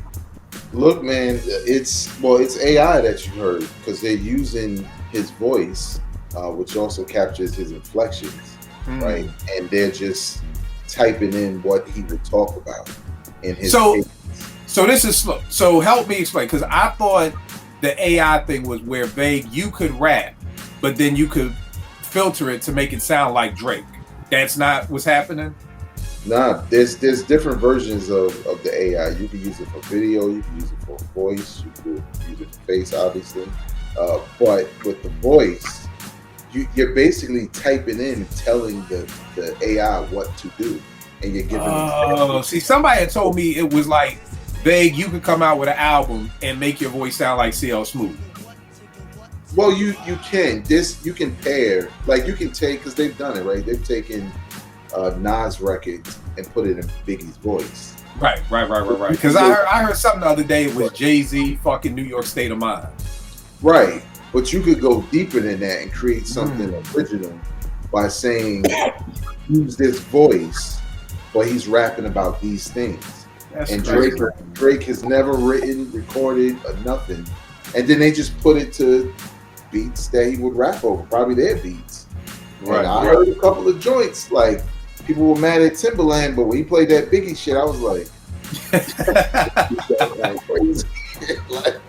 the craziest thing about that Timbaland was like he really thought he worked with Big. That's what made the shit funny to me. Yeah, he was like, after all these years, I finally get to work with Big, and I'm like, no, nigga, no, you don't get to work with Big. Dream come true. You made real songs with Big, no made up shits. Like, come on, man, with that. Like, right. That's the part that threw me. That's the part that threw me. What was amazing about it was the breaths, because it's one thing to like copy his voice, but it was taking breaths in the same way that Biggie would take his breaths. Yeah. And I was more amazed by the technology, because I'm a tech head. I love technology. than feeling like, nah, this the best Big album. No, it's not. Big didn't write that shit, but it sounds good. Okay? Right. It's funny because I'm sure there are niggas who I'm sure love AI because you get out of cheating. That shit ain't me. That ain't my voice. That's AI. Or that shit is AI in the picture. That ain't me. Look, that ain't me. Like, come on. So I'm sure a couple of niggas have used AI as a way to try to get out of jail. Yeah. Bro, what you got up left, bro? Yeah, I don't got no more. I only had 3. All right, the one I have left, and I want to explain this. Boot Camp to me is like my personal favorite crew ever. I love the Wu to death, of course, but it was just something about Boot Camp to me that I loved so much. And even in the conversations we'd have at Morgan, who's better, Wu or Boot Camp, I was always on the latter end of Boot Camp. But I always wanted them to have a group album, the same way like you see behind Porsche, the 36 Chambers. I always wanted that. So when word got to it that the Boot Camp Clique were coming out for this album called For the People, like I was so hyped. I was like, this is it. We are finally gonna get the Boot Camp Clique collective as a album. So I was looking, this is a very, I'm sure I was the only person, but I was looking forward to this album, like amazingly looking forward to this album. So my hell would be that I work for Duck Down and I work in their promotions department and I have to call radio DJs across the world to try to get them to play that For the People album constantly and having DJs lie to my face saying, yeah, we're gonna play, because I lied to people's faces. People call me from Duck Down, Shucky Ducky, niggas like that. Yeah, we playing that Shucky. Yeah, we do. No, we ain't play shit off that album. And then just trying to beg people to listen to that album For Eternity while they're playing that album in the Duck Down office for eternity, and everybody around me is hyped except me, and it's just a personal living hell. And then my last one is that I would be the recording engineer and the mix engineer for Snoop's album The Dogfather. So I would have to sit there and I would record the entire album. Then after I got finished recording the entire album, I had to mix the entire album. And this is just going on for eternity. And keep in mind, The Dogfather was on Death Row, right? Yeah. Okay. So we're still in Death Row era. So we're still in Sugar beat a nigga's ass era. So I can't sit here and act like I don't like this shit, or I may just get jumped by a bunch of Crips. So I have to sit here throughout this whole recording and mixing process and act like I love it, while Sugar's sitting right there next to me, looking at me with a whole bunch of Bloods all around. So that would be another personal hip hop hell. I am dying to know what people out there watching is your hip hop hell. Here's the thing, I had a hip hop hell moment on the timeline this week, and I want to share. I did not tag Rel in this because I don't think a lot of people understand what happens when Rel hears LL slander. LL slander and Cube slander to him is like, that's like Bishop and Juice. It's like, like if I had beef and I wanted to get Rel like lived up, I'd be like, yo, this motherfucker called LL whack shit. Like, that's how I would hype that nigga up. So this dude who's older than me, I think he's 50 something, he was saying that LL was dope, but only when he was by himself. And he was saying how LL was not relevant when Kane and them came out. And I'm like, bro, like, what are you talking about? Like, he was headlining tours. Like, he was headlining the tours with Kane and Eric B and those other people under him. Oh yeah, but he wasn't hitting in the streets. Nigga, what streets? Are you talking about crack? Were you cooking crack? I mean, I don't know if he was fucking getting played in a fucking crack house while niggas was getting high and cooking crack. But L was always dope in the streets. Nah, niggas wasn't bad. By the time you got to the 90s, nobody was banging L. Nobody was playing Boom and System. Nigga, every car in the world with a system in it, without a system in it, was playing Boom and System. When that nigga said press the EQ, play connect the dots, you know what I mean? Niggas had EQ systems in their car with the gooseneck and all that shit. Like, so again, Rel, where do you think this LL slander comes from? I get it from the younger generation because, again, my kids, when you say Eddie Murphy to them, they think Donkey and Shrek. So I get the younger kids. But why do you think LL does not get the props that I guess we know he deserves? Where do you think the fall off is? Outside of, not the younger generation, we get that. But for people our age, I see a lot of people who do not, and I call it slander because they're lies. Like, that is a lie. To say LL was not dope and only there between times when nobody else was out, There was always somebody out. You act like there was a time when L was just the only rapper walking the planet Earth. There's always been people out during that time. So that is slander, because I always say people will say you're slandering Ben Simmons when you say he can't shoot a jumper. Slander would be telling a lie. I'm not slandering Ben Simmons. I'm telling the truth. He can't fucking shoot a jumper. So this is LL slander. Slander is you're just telling me he did not exist, or he just wasn't dope, or nobody was checking for him, and all these things. So L, I'm gonna start with Rel because that's your guy. Why do you think he gets this type of slander? Number one, and two, why don't you think he gets the props that I think most of us think L deserves? Well, if we're excluding the young people, I don't know. Only thing I can think of is like some of them, some old dusty niggas, and they you know what I mean, like he was too pretty for them or something. You know what I mean? Like he was catering to the women, so that made him whack, or that made him soft, or I don't know. Because if you are of that age and claim to be involved in hip hop and historian and all that, then you wouldn't say nothing crazy. Like you ain't gotta be a historian. Like if you was into hip hop and you're that old at that age, that means you was off the porch during that time. You know what I mean? You shouldn't be saying that crazy like that. So it's a personal thing. It ain't it's personal. Like it's like he probably look like the dude that took that girl in high school or something. I don't know. Like these dudes be funny, man. Like so, because some of that stuff. I'm glad you ain't tagged me in that. Thank you. No. Because some of that stuff just crazy. Like what are you talking about? Like if you was 16, I would understand you saying something like that. But you are 50. That's right in you was in your prime, dog. Like what are you talking about? So I don't know, man. I seen Vern had his hand up. He might got a better answer. Yeah. All right. So everybody on this panel has seen the 5 Heartbeats, right? Right.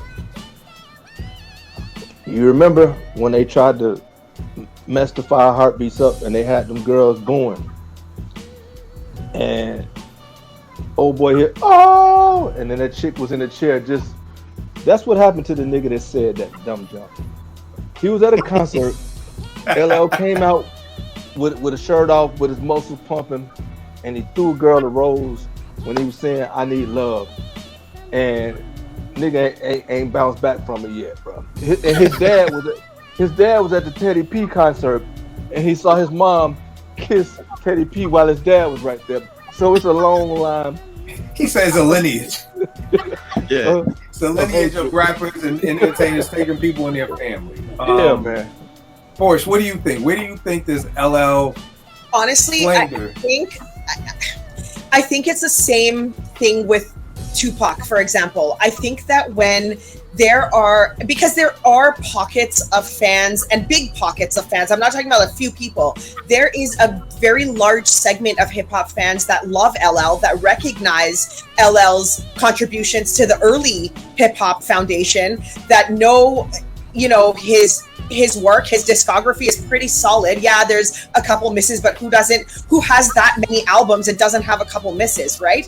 I feel like as soon as somebody starts to get a level of recognition, there's always going to be a wave of I'm going to call it hate, a wave of hate that comes in. And I think it's to, I don't know, inadvertently balance out. There are people who just need to go against that grain just to keep the conversations going, maybe attention. They just want to be different. They just want to, offer a different opposing opinion just to spark debate. Like there's a lot of reasons that people do that when somebody reaches a certain level of greatness and gets a certain level of recognition and love. It happens with Big, it happens with Tupac, and it happens with, it's going to happen to all of the greats that we know, right? Like it's somebody's going to come out and be like, yeah, Public Enemy ain't shit.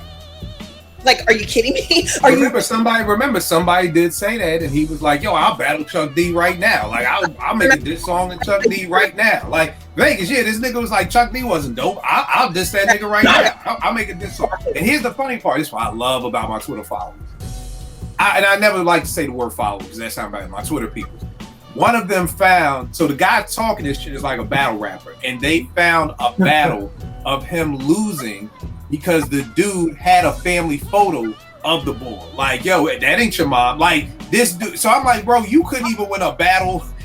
You had a nigga bring out a family photo of you, but you're telling me you're about to make a diss song right now to Chuck D to bury him because he wasn't shit. Man. Like this is the thing. Like as soon as you say like, oh, you know, It Takes a Nation is one of the best albums, or is the best album or most important album in hip hop, someone's gonna come out and be like, well, that album ain't shit. It wasn't talking about anything. They weren't saying anything.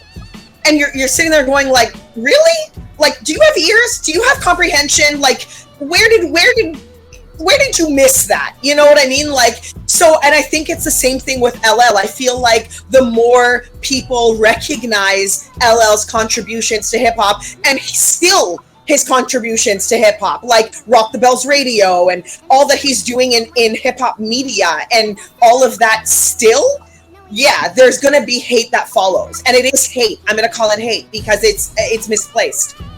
All right. Vay, what do you think? Well, it's well documented, and I'm going to share because of this conversation. I think LL Cool J is the GOAT. Did a whole podcast on it, comparing them to people. Didn't matter if it was sales, entertainment, music in general, whatever it may be. He's kind of like the everything man. You know what I'm saying? Like, you can't say, oh, he ain't never battled. Because he has. Even when he shouldn't have been, he has. Oh, he wouldn't sound dope against the greats. This nigga was relevant through several eras of hip hop.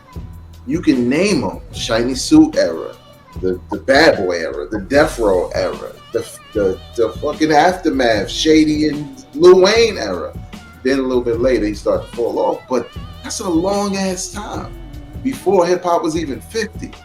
I think Portia said it best. You know, a lot of it is hate and revisionist history. Some of it just has to do with dudes being ignorant to whatever they're talking about, and they just kind of want to troll because they really want to be engaged in a conversation and want some attention in some ways. And, you know, they're looking for that reaction.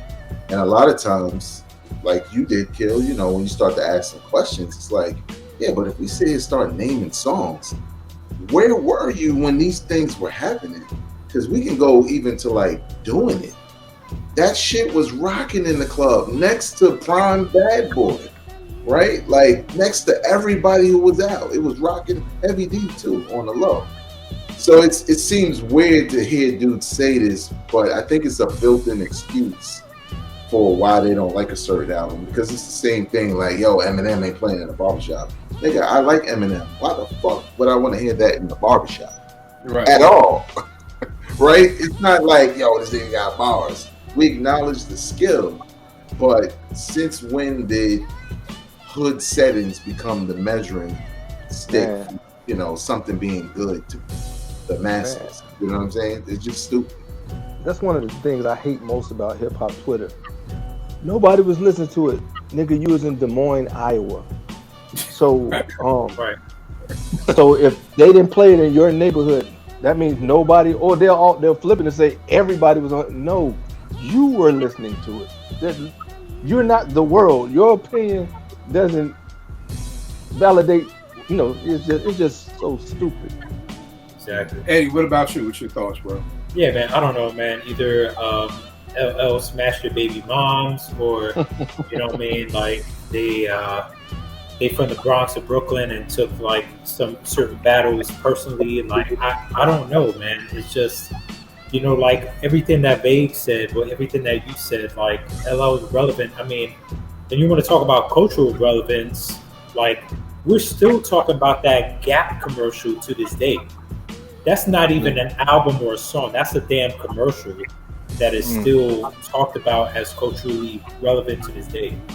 So, mic drop on that. I mean, come on, man. I think the wild part for me was when the dude told me the only song he remembered off of Bigger and Deffer was "I Need Love."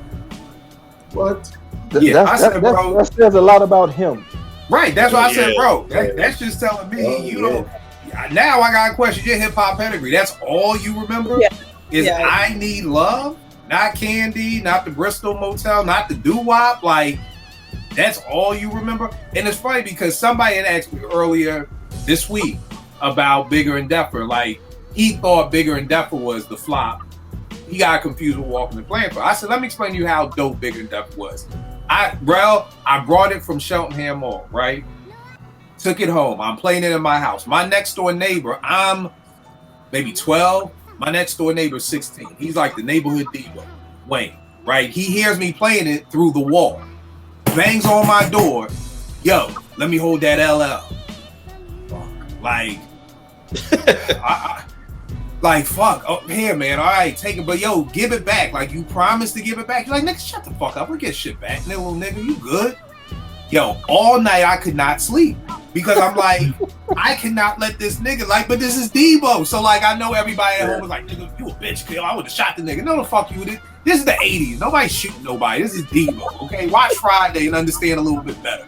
So, all night, like, I'm pacing. I'm in the mirror like, yo, Wayne, give me my shit. No, that ain't right. All right. Wayne, can I please? Like, I'm going through all this dramatic stuff. I don't even know if I slept that night. Dog, I swear to you, at 8 in the morning, I'm up and I'm knocking at his door. And I'm like, this nigga's gonna beat the shit out of me because it's 8 in the fucking morning. He comes down the stairs, he gives me the record, he's like, yo, shit is dope. And it was like, that was that. Dog, Bigger and Deffer was so dope, I was willing to risk my fucking life for that album.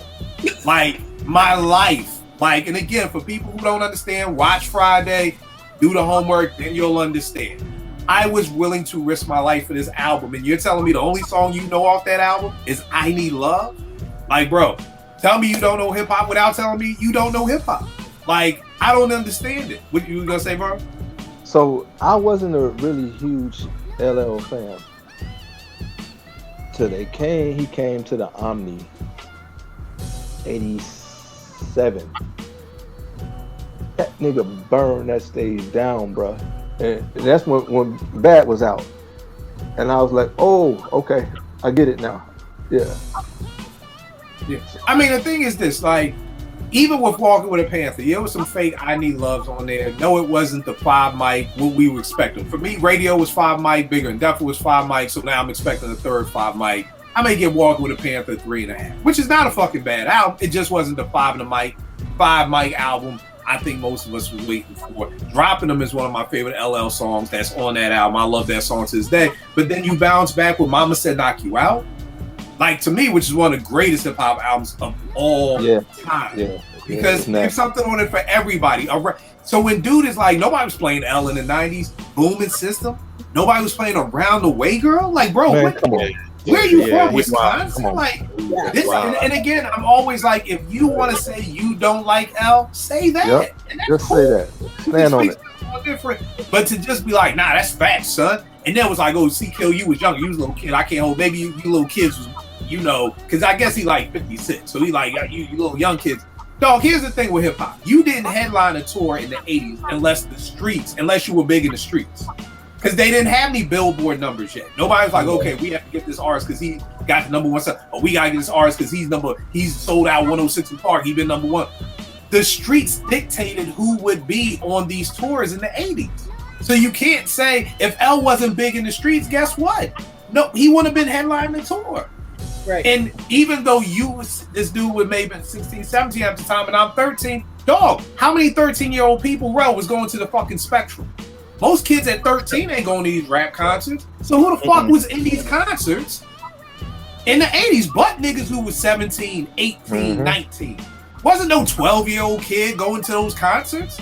So again, it's like, bro, nothing you're saying is making sense. I'm giving you the facts around it. It was you and your crew, wherever you was at, all you kept saying was, I'm in the streets. Well, then you know what? You keep saying it as if to say you were selling drugs. So you're right. Maybe LL wasn't being played while niggas cook crack.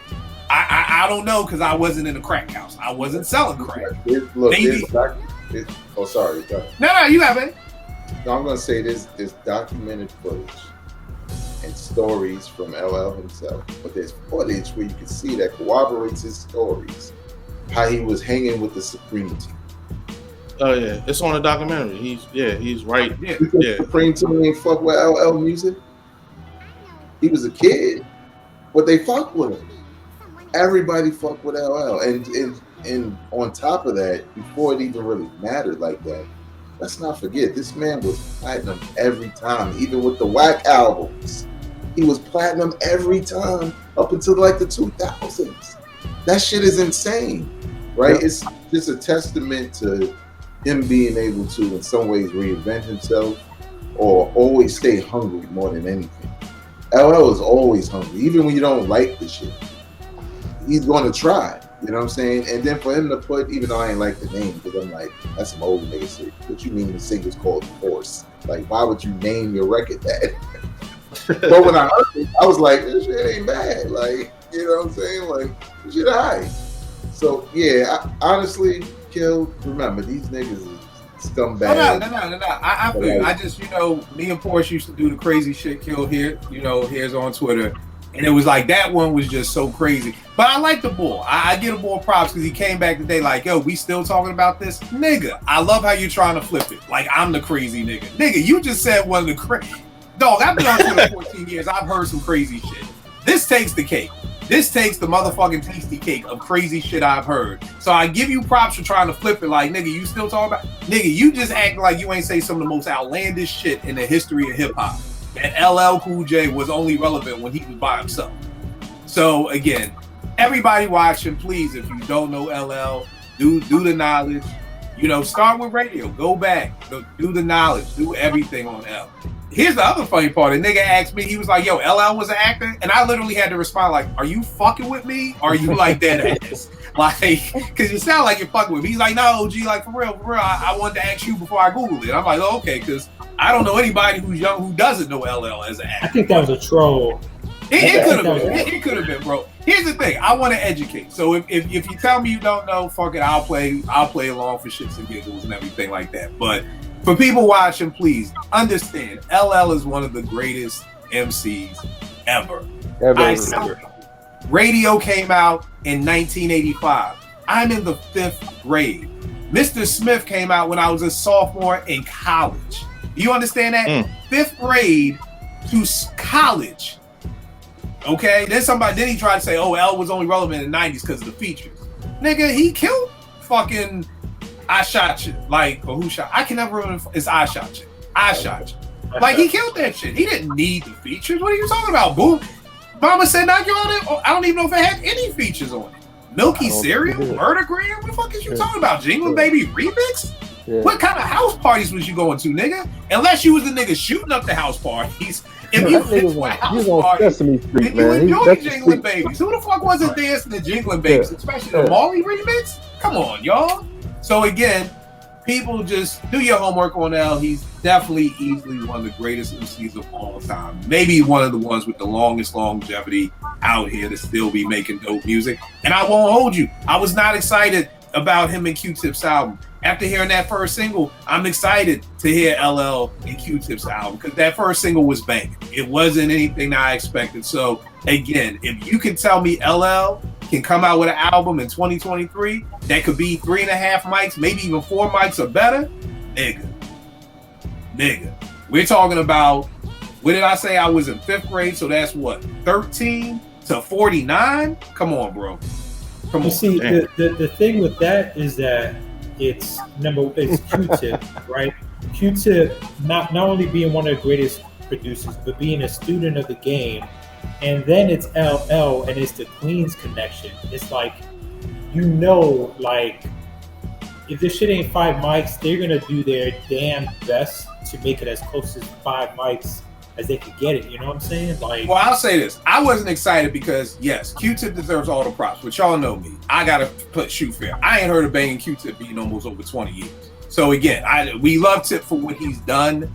You know what I'm saying? Again, I like the album with the MPC on the cover and all that shit. But again, not like when I think Q-Tip, I'm thinking Crooklyn Dodgers. I'm thinking 1996. I'm thinking the Get Down remix. It's been a while since, in my opinion, Tip has had a banger. It's been a while since L has really had something that really grabbed me. So for me, that's why I wasn't excited. But after I'm hearing this first single, now I'm like, oh, and I don't know if you saw the LL interview with Angela Yee. He was talking about he had an album with Dre first. You know what I mean? He was out there with Dre doing the album. I don't know what that sounds like, but then he said he had a dream about Phife and he woke up the next day and called Q-Tip and did the album with him. So I love the Queens connection, but I'm really more excited now that I've heard something, and I'm like, oh, okay, these niggas might really be able to bring something out. And like I said, if you can stretch from the time that I'm 12 to the time that I'm almost 50, like, again, you don't have to like L. This isn't about like. I'm not the biggest Scarface in the world, but the Twitter space we were just on, you can't write hip hop without Scarface. I would never dare to say just because I'm not the biggest fan of Scarface is whack or whatever with Scarface. No. You know what I mean? I don't understand where we get caught up with this like thing. Like has nothing to do with it. It has absolutely nothing to do with if somebody's good. I think Eminem, Prime Eminem, is a very dope MC. I was never a fan of Eminem. I'm not going to stop and say what I like is dictates if somebody's dope or not, and that's what we have to get away. Because again, there's no way you can say that LL was not being played in the hood. There's no way, like they just said, the Supreme team. So a whole bunch of Queens fucking drug dealers and killers like this nigga, but ain't nobody in your hood fucking. Like really think about that. Nobody in your hood, but you was in the streets. I guess you was in the streets more than the Supreme team then too. So, exactly. So again, let me just clean this up. Kill is my brother. He was not 13 in the 5th grade. Oh, thank you, bro. I be fucking up ages. Yes, you're 100% right. Yeah, 5th grade, 11. 5th grade was 11. I was 11 in the 5th grade. Thank you, bro. Yeah, I suck with math, y'all. I really do. I'm getting old, y'all. It's been a week in the hood. It's been a long week. I've had a couple of guns pulled out, so it's been a week. So yes, I was 11. So from 11 to 49, that's a long ass time to say that you're still relevant and that people still care. Because that's the other thing. You know, you could say LL got a new album coming out. I was like, who gives a fuck? Now, I never said I didn't give a fuck. I would listen to it. I just wasn't hyped for it. Now I'm hyped for it. So to say that somebody who was 11, who's now 49, is hyped for an album from that artist, that should say a lot for you right there. So if people listening, if you don't know L, please do the history. And everybody up here are great people to tag and ask questions about. That's the thing that we have to do. I always tell people, it's just like at church. You ain't got to join my church. You ain't got to follow me. But if you want to learn about hip hop, you better find somebody who knows what they're talking about and somebody who can point you in the right direction. That's my biggest thing. I just want folks to do that. So just like a pastor, I just want to save some souls. You ain't got to join my church. I'm good. I got enough followers. I got enough people every day talking to me. I'm good. But find somebody who knows. Please don't find somebody talking about LL was not fucking relevant and when other people were out. Please don't follow those people. So that's what I got. Eddie, when can they get at you, good brother? Shit, man. There's been a lot more social media that came out, man. If y'all been staying up on shit. So yeah, man, you could catch me on Twitter, EddieD80. I'm still on there. I'm still on Instagram, Freestyles. I'm on Spill now at Freestyles. All right, now you gotta go slow with me, bro. What is Spill? I thought there was something else that Instagram came out with. Is that Spill? One? Nah, this ain't nothing to do with Instagram. Spill is a new social media. So Spill is basically former Twitter employees, former Black melanated Twitter employees started their own social media platform. Okay. It's called Spill, as in like spill the tea. You know what I'm saying? Okay. So yeah, man, it's popping, but you gotta have an iOS account or an iOS device. So you know, iPad. Wasn't that like that with Clubhouse? Like you couldn't be on Clubhouse if you had an Android or something. No, that was Instagram. Instagram first started. No, Clubhouse was like that. That's why I got an iPhone. Oh yeah, that's right. Clubhouse was like that too. You're right. That's why I got an iPhone, because we're gonna do the Clubhouse thing, and then Twitter Spaces came out, and they were like, "Okay, we're look at fucking Eddie's dedication to Apartment 5B. That motherfucker switched sides. That nigga said, "Fuck Android. I'm rolling with 5B. I need an iPhone, man. I love it, man." Right, you want to say something, babe? Yeah, Eddie got money. Switch phones. Nah, I was gonna say, keep in mind, they're like that because they're in beta. Like, they're a testing phase because they don't want the shit to crash. And it's easier. It's easier with iOS because you don't got to deal with different types of devices. Right. Android, you're dealing with multiple different types of hardware. Okay. iOS is just an iPhone or iPad. But the Spills is dope. It's dope. Yeah. Okay. Yeah, I think it's on the low better than Threads because it's kind of like a combination of having Twitter and Instagram together, and it's really it's animated. It feels like it's alive, right? Because most of when you go on Twitter, everything's static unless there's a bunch of videos or whatever. But everything is moving. Everybody's using GIFs and short form videos, and the way you type your message, it's not a caption under your photo. It's kind of hovering over your photo. It's like blending in. It looks dope. It's just that Threads came out and it was so easy for people to just switch over from their Instagram that a lot of people gravitated to it. So. All right. I gotta look in the spills then. All right, Eddie, you on Threads too? I'm on Threads. What's that? Not my freestyles one, but it's my what the fuck is my Threads, man? It's the Eddie Got Soul joint. All right. Eddie Got Soul, man. I got an Instagram on Eddie Got Soul too, man, but it's private. But you know what I mean? Like, depending how I feel that day, man, you request me, man, I might say yeah, I might say no, man. But, Look at Eddie. Eddie's on his Met shit. Like, look, nigga, catch me on a good day, you may get the follow. Maybe not. You never know. Bro, you know what? Before I end, I have to say one more hell. My cheesesteak hell would be me and Rel and Gadget having to eat at fucking, what was the name of that bookstore, Rel? I done forgot it. The place was Fedwich. The place was Fedwich, right? Fedwich and DuPont Circle. That would be my living hell, to have to eat a cheesesteak from there for eternity. If you haven't seen an Philadelphia Steak Life, Rel and Gadget show. What you say, Eddie? that was from the first episode?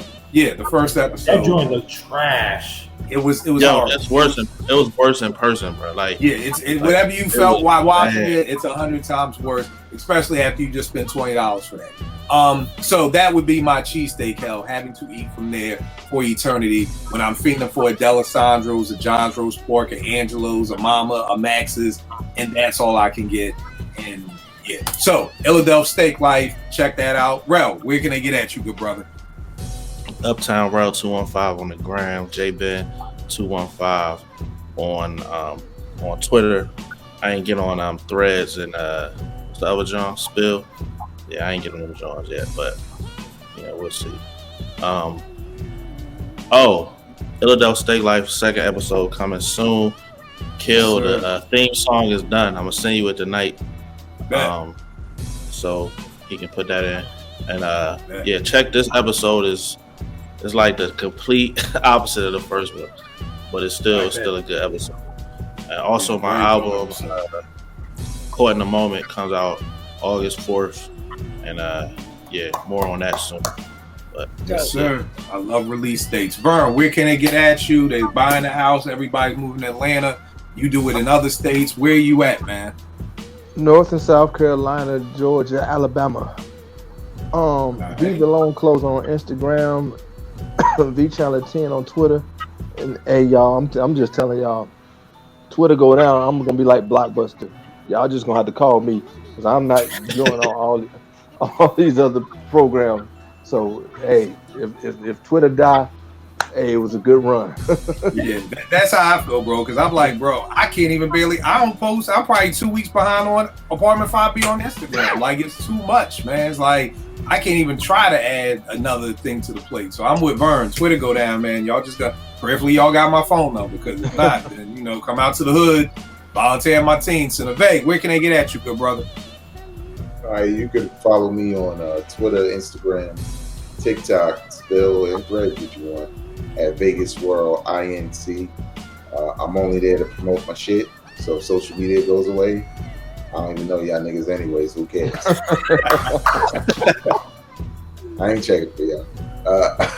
Also, I got a podcast coming up next month called My Little Podcast. It's all about interviewing creators from different walks of life.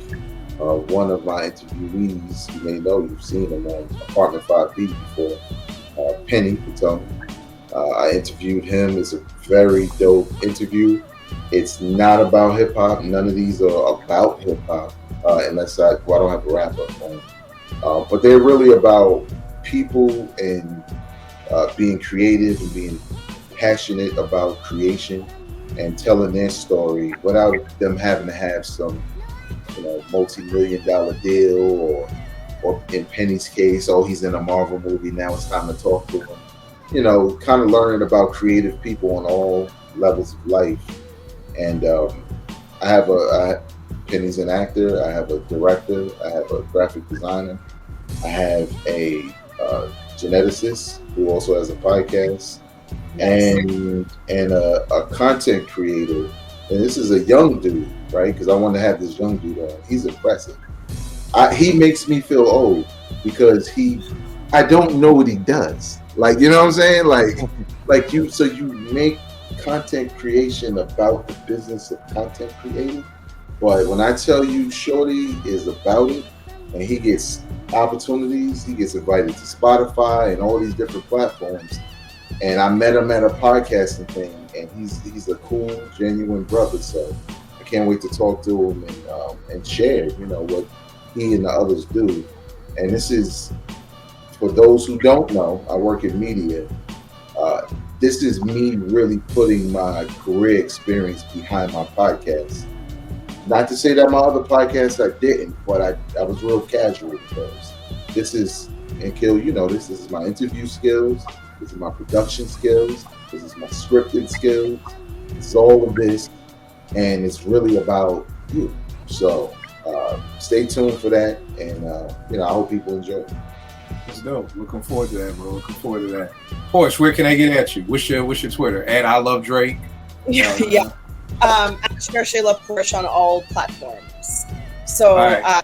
I got Spill, Threads. You everywhere now. You got these streets. Okay. I don't. Listen, I am not. I got Threads, but I'm not encouraging people to get it just yet. Wait until they iron out the glitches, because there's a couple glitches. And so I'm hoping that the updated terms and conditions and the updated just entire interface will be better. It's just not dope right now. All right. No doubt.